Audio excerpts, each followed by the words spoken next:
If you are in a singing group or choir and would like a little help learning your harmony part, here is one way to do that quickly and easily, especially if your sight reading skills aren't perfect. Let's take a look at what I've got here, and then I'll show you how to do this.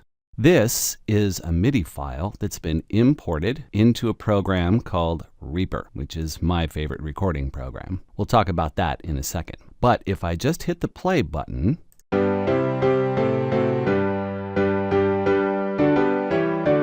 you will hear it playing all 5 parts to a 16th century song. Each harmony part has its own track. This top one is soprano, then alto, then a part called quintus, which was a 5th part that was between tenor and alto, and then tenor and bass. My part was the bass part. So if I just wanted to hear that by itself, all I'd have to do is click on this little S button.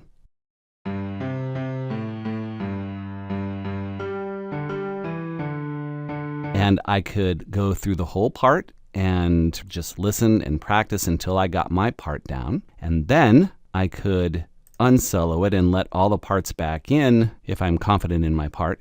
And if not, I can turn down all these other parts like so and listen to my part now with those parts turned down. Maybe turn my part up a little bit.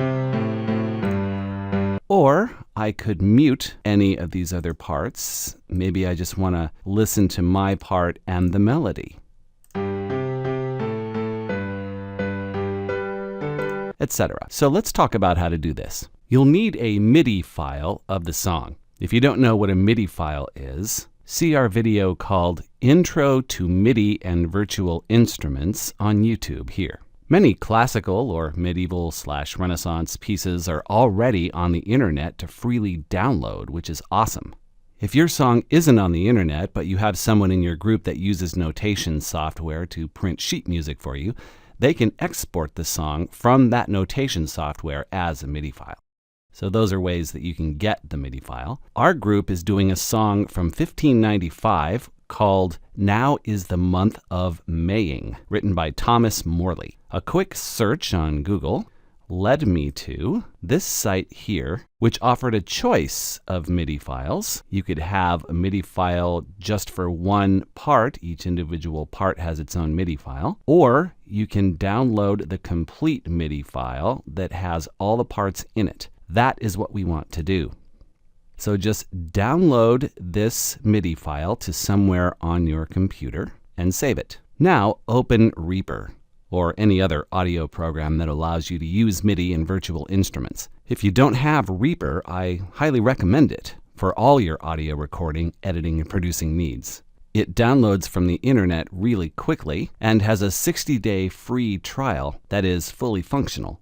And it's only $60 after that. And trust me when I tell you that this is professional level software. If you have a Mac, you can do this same basic thing that we're about to do with GarageBand.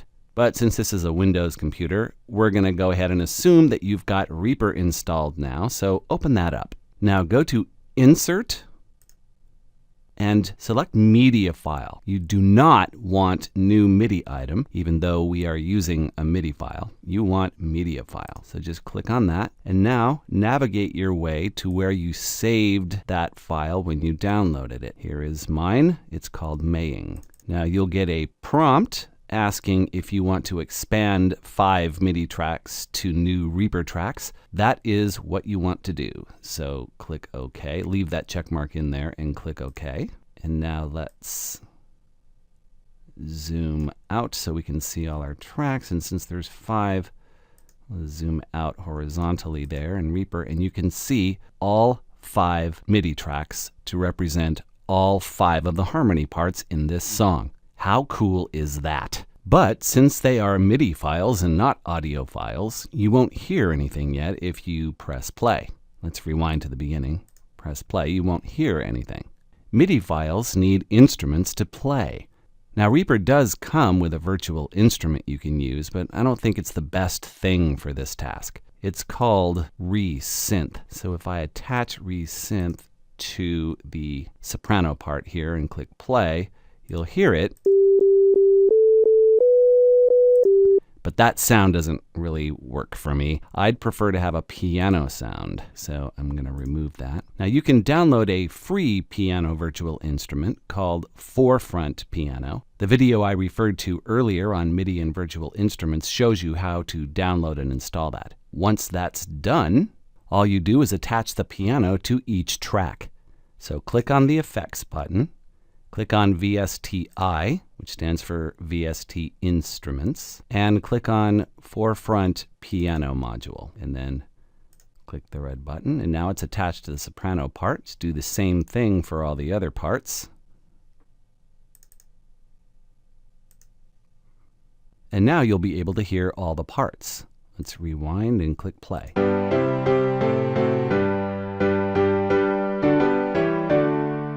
And remember, like I said before, to hear one part all by itself, just click the S button on that track.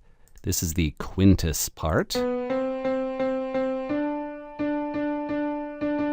And the alto part, etc.